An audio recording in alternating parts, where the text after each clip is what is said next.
വീട്ടിൽ തന്നെ വളരെ എളുപ്പത്തിൽ നമുക്ക് നെയ്യുണ്ടാക്കിയെടുക്കാം. അതിനായി നമുക്ക് ഓരോ ദിവസവും പാല് കാച്ചിക്കഴിഞ്ഞ് തണുത്ത് കഴിയുമ്പം മുകളിൽ വരുന്ന പാട എടുത്ത് ഒരു ബോട്ടിലിൽ സൂക്ഷിക്കാം. ആ ബോട്ടിൽ നമുക്ക് ഫ്രീസറിൽ വെക്കാം. ഓരോ ദിവസവും കിട്ടുന്ന പാട എടുത്ത് നമുക്ക് ആ ബോട്ടിലിലോട്ട് ചേർത്ത് കൊടുക്കാവുന്നതാണ്. ഓരോ 2 ആഴ്ച കഴിയുമ്പോഴും സൂക്ഷിച്ചു വെച്ചിരിക്കുന്ന പാൽപ്പാട എടുത്ത് നമുക്ക് നെയ്യുണ്ടാക്കാവുന്നതാണ്. ഞാനിത് ഏകദേശം ഒരു 5 ലിറ്റർ പാലിൻ്റെ ബട്ടറാണ് എടുത്തിരിക്കുന്നത്. ഇതെനിക്ക് 12 ദിവസം കൊണ്ട് കിട്ടിയതാണ്. ഞങ്ങൾക്ക് ഇവിടെ പാലിൻ്റെ ഉപയോഗം വളരെ കുറവായതുകൊണ്ടാണ് ഇത്രയും ദിവസം എടുത്തത്. കൂടുതൽ പാൽ ഉപയോഗിക്കുന്നവർക്ക് കുറച്ച് ദിവസം കൊണ്ട് തന്നെ ഇത്രയും കിട്ടും.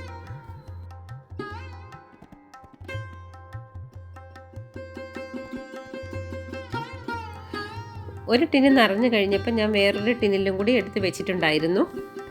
നെയ്യ് ഉണ്ടാക്കുന്നതിൻ്റെ തലേ രാത്രി തന്നെ ഫ്രീസറിൽ നിന്നും ഇതെടുത്ത് താഴത്തെ തട്ടിലോട്ട് വെച്ചിട്ട് പിറ്റേന്ന് രാവിലെ എടുത്ത് പുറത്ത് വെക്കണം. 2 മണിക്കൂർ കഴിയുമ്പം നെയ്യ് ഉണ്ടാക്കാനായിട്ട് സെറ്റായിട്ടിരിക്കും.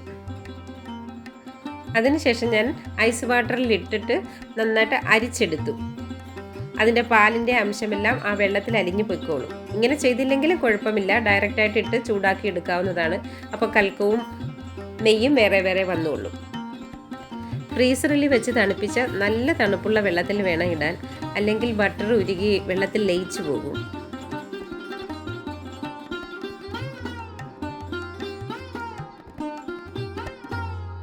ഇത് അരിച്ചു കഴിഞ്ഞാൽ ആ വെള്ളത്തിൽ കുറച്ച് ബട്ടറൊക്കെ കാണും.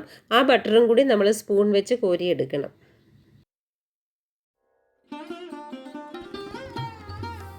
ഇത് കുറച്ച് നേരം അരിപ്പയിൽ തന്നെ വെച്ചിരുന്നാൽ വെള്ളമെല്ലാം പതുക്കെ പതുക്കെ ഊർന്ന് ഇറങ്ങി പൊയ്ക്കോളും.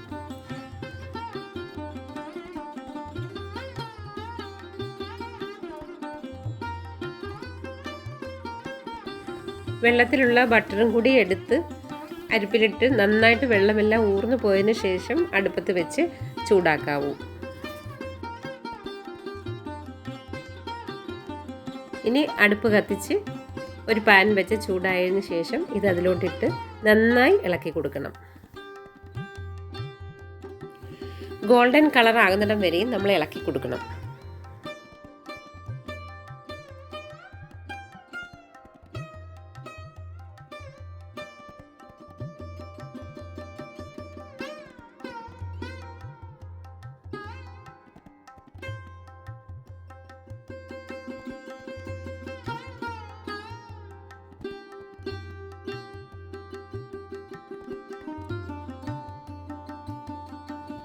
ഇത് ഗോൾഡൻ യെല്ലോ കളർ ആകുമ്പോൾ നമുക്ക് തീ ഓഫ് ചെയ്തിട്ട് അരിച്ചെടുക്കാം. സ്റ്റീലിൻ്റെ അരിപ്പയിലൂടെ മാത്രമേ ഇത് അരിച്ചെടുക്കാവൂ. പ്ലാസ്റ്റിക് അരിപ്പ ഉപയോഗിച്ചാൽ ഉരുകിപ്പോകും. തണുത്തതിന് ശേഷം നമുക്കൊരു ബോട്ടിലോട്ട് മാറ്റാവുന്നതാണ്.